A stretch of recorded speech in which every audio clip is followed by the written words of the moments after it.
Hello, my name is Siri Chotechuang, and my research project is the role of language planning in speech and breathing coordination. So this research begins with the understanding of speech and breathing as interrelated processes. The two processes are inseparable from one another, as air must flow through the larynx and oral and nasal cavities in order for a person to produce speech sounds. The coordination of breathing and speaking results in the alteration of pauses during the inhalation phase and speech during the exhalation phase. In fluent speech, these pauses occur at grammatical locations or after a completed thought, indicating that language and breathing are coordinated during speaking. This study investigates whether this coordination reflects planning. The research questions are: how are speaking and breathing coordinated? And what is the effect of cognitive load on coordination? So there were 6 participants, including 5 females and 1 non-binary person, and they were all between the ages of 18 and 21.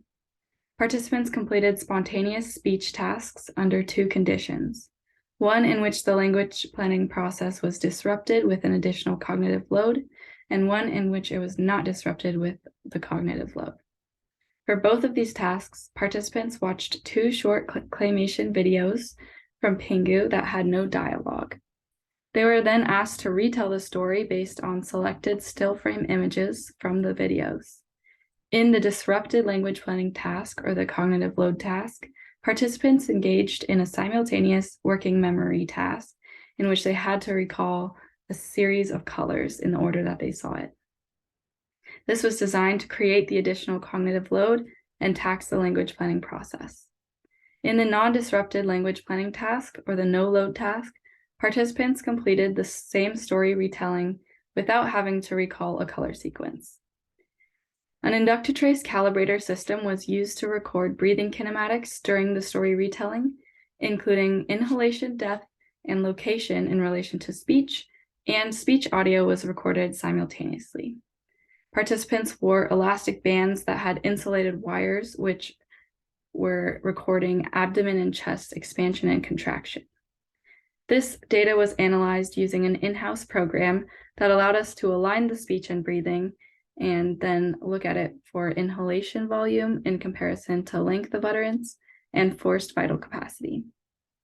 So looking at our results section, in the first 2 images, we found no significant effects of the cognitive load on the 2 measures of language considered: utterance length and number of syllables per utterance across speakers. We have to look to the language itself before we can conclude an absence of an effect of the cognitive load on speaking, but the null effects could be interpreted to suggest that people did not engage in the working memory task when required. However, we did look at their performance on the working memory task, and it appeared that they were engaging with the task and scoring greater than 0 at least some of the time.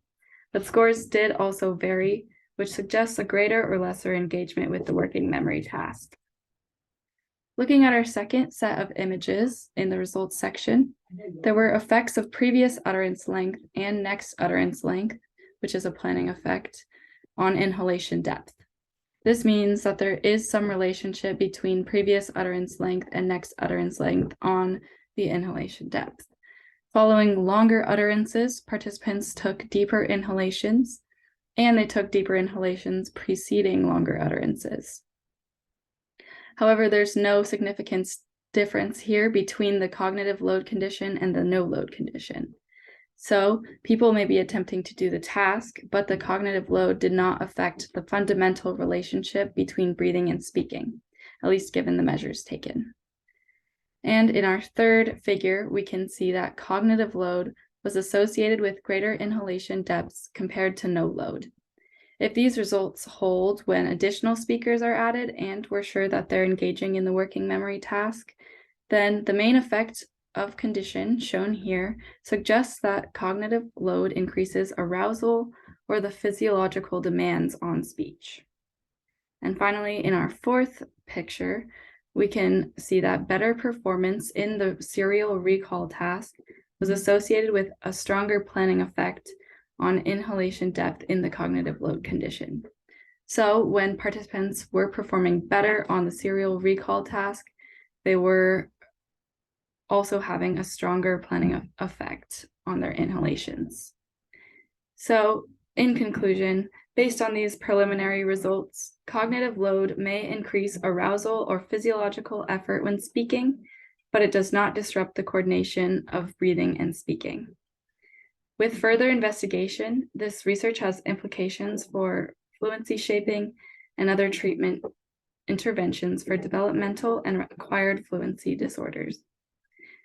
In the future, we hope to gather data from a larger participant pool and further investigate the effects of cognitive load on language, including examining filled pauses and the grammaticality of inhalations. We also want to adjust the cognitive load task and no load task to increase participant engagement in both of them. And I would like to acknowledge and thank Dr. Melissa Redford for her support through this project, Bill Troyer for his assistance with the data analysis program, the Center for Undergraduate Research and Engagement, and also the UO Speech and Language Lab. Thank you.